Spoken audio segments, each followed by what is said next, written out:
G'day boys. So I've had a lot of comments about what my settings and what I use for them. So I'm just going to go through them real quick for you. And I'm going to be telling you what I'm going to be using, why I'm using it, and also how to find your perfect sensitivity.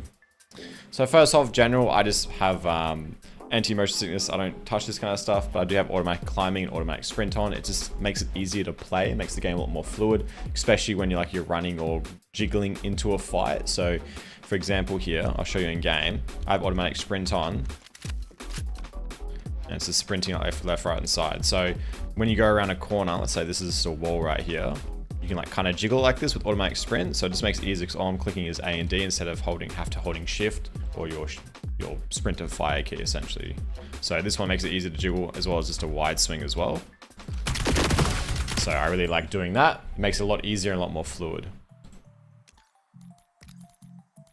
I have camera shake during sprint off, FOV sprint scaling off. I have switch weapon on pickup on, should have this off, but I like it because usually I drop my pistol and I pick it back up to shoot it again. So I like it. All right, so Kismet is fucking talking in my ear. Okay, so for when I do my double nade spams in like mid or A main or whatnot, so I spam 2 nades or I spam a molly and then I pick up a nade again. So this allows me to do that very quickly without having to click any extra buttons. I have flash eye guarding off because I don't like getting flashbang and my retina's burning. So it's like a black flashbang screen instead of a white one. I have target guide because it's just makes it easier for me to play essentially, and the paint road guide on as well. That is the one that just kind of directs you to the bomb site. Honestly, if you play a lot, you don't really need this on. I just like it because when there's smokes and shit, it leads you in a straight path. So it's kind of like low-key guides, makes it easier to move when there's lots of smokes and abilities out on the board. That's just me. Interactive door highlights on, just makes it easier. Oh, that's awkward. Okay, we're back. I just have the default minimap settings. It's nothing crazy. This basically just deals with how your minimap is positioned on your screen. If it's small, big, the outlays. I just like this one because it's just very familiar to me. Strategy is unclear to me. Are we incubating? Bruh. So I just like it like this. It reminds me of the Counter-Strike days, but yeah, this is just where your highlights would go when you download them, match replays, etc. Display metrics, I've got color blind mode on Trioptopia, just makes it look a bit more brighter and a little bit more noticeable for me. So I just use this one, and my color is red because every other color, purple, yellow, and no outline is just terrible. Like yellow, especially on a lot of maps, you just can't see the outline. So red is the way to go. And I also have performance metrics on so I can see what's going on with my game. For my crosshair settings, it's just basically a nice solid white line. You find this very common in most games, but some people don't know how to create it. So this is the options that you want to use. I'm not going to go through it one by one, but you can just pause the video here and just go through all the options like so. And this is how you get my stable crosshair. You'll see this crosshair throughout all my videos and most of my gameplay because this is just a top tier crosshair and it just gets the job done. Can you tell them to use my invite code? What? Can you tell them to use my invite code?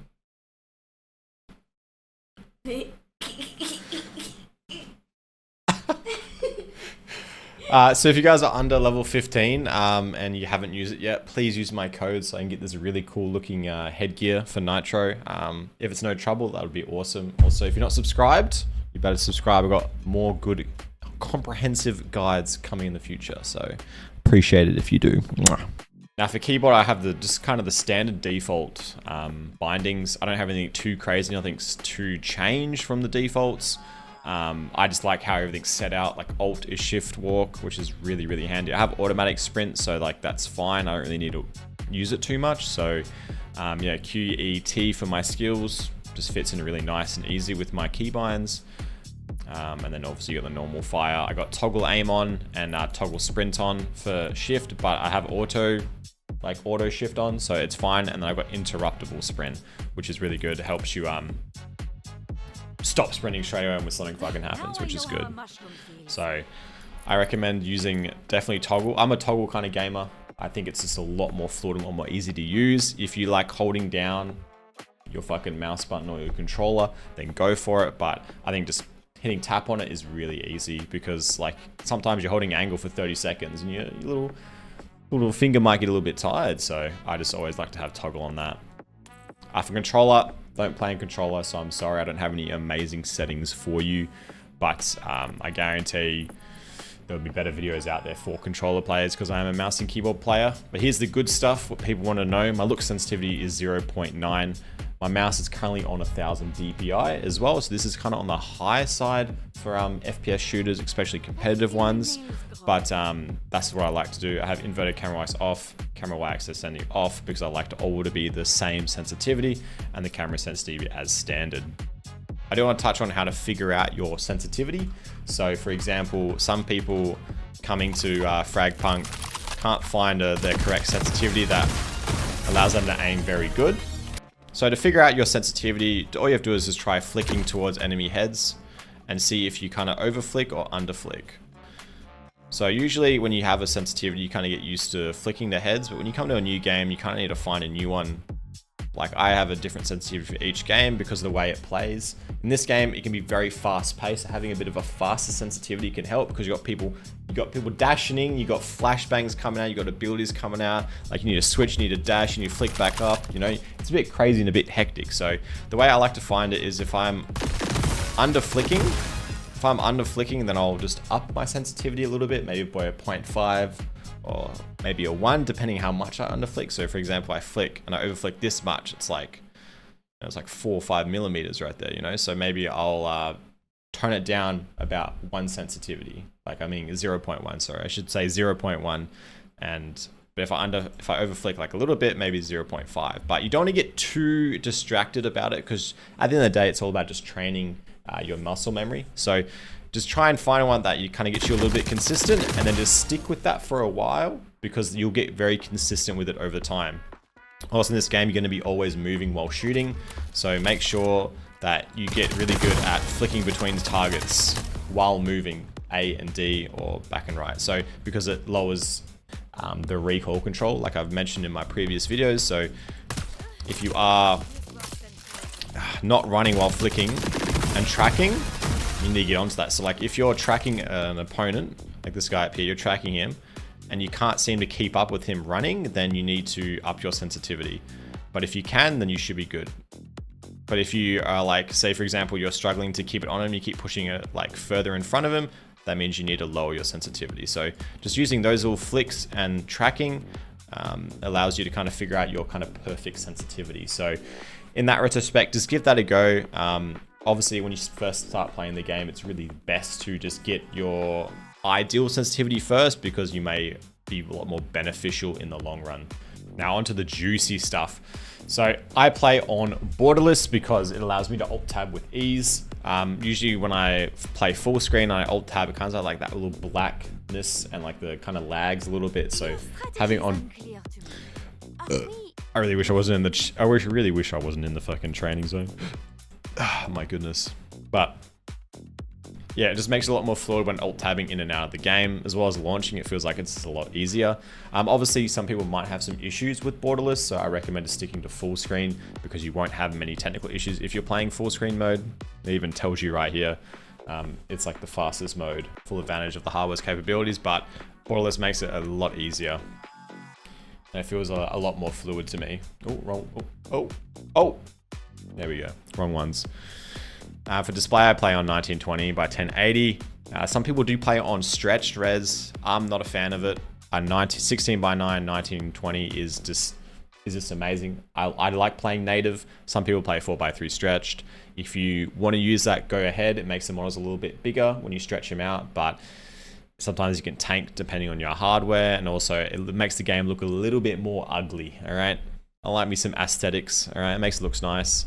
But native, you can still frag the fuck out on native. So if people are 4:3 stretched or 4:3 black bar gamers, like, you know, happy for you, but not for me. I have my FOV at 125 at the max, so you can get the most range out of your game.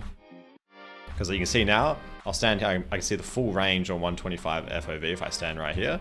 And then I'll go back and I'll change it to, I think it starts at like 100 or 105, 190 or something. But I'll just put on 105 and you see the difference instantly. I lost both those like little pillars at the side there.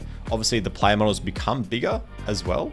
So the less FOV you have, the more bigger the player models start to become. So the less FOV, you'll be a less constricted view. You have a constricted view, sorry, but the player models and everything will be larger. So if you do have like some visual impairment, then this will be a lot easier to go on a lower FOV, because you'll be able to see more coming on your screen, especially when a lot of the game is about chokes.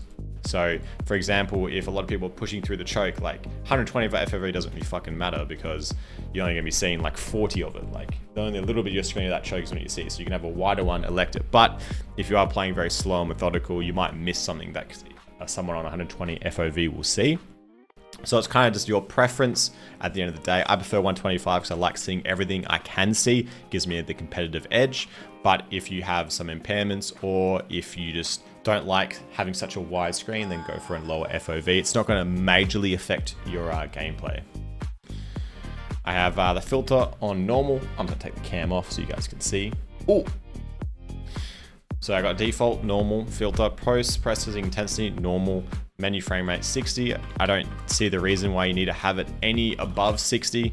Like you're just gonna waste resources on your computer when you're alt tab, like no reason for it. Gameplay frame rate unlimited, of course. I want the most frames possible, and out of focus frame rate unlimited as well, because usually alt tab in mid game, and if you do have it on like a set FPS, you're gonna have this disturbance when you alt in and back out of the game. So if you limit this down, it's like 10, 30 or 60, you're gonna have this fucking really ass feeling every time you alt tab back in. So just best to leave it unlimited in the game, but making menu frame rate when you're queuing and doing all the other kind of stuff to 60, because there's no need to put extra strain on your PC or console in this case. I have my brightness on 1 and my sharpen on 1.5, just makes everything nice and crisp. I have vertical sync off, anti-tearing off, and my graphics is just DirectX 11. This just works well for me, so I just go with it.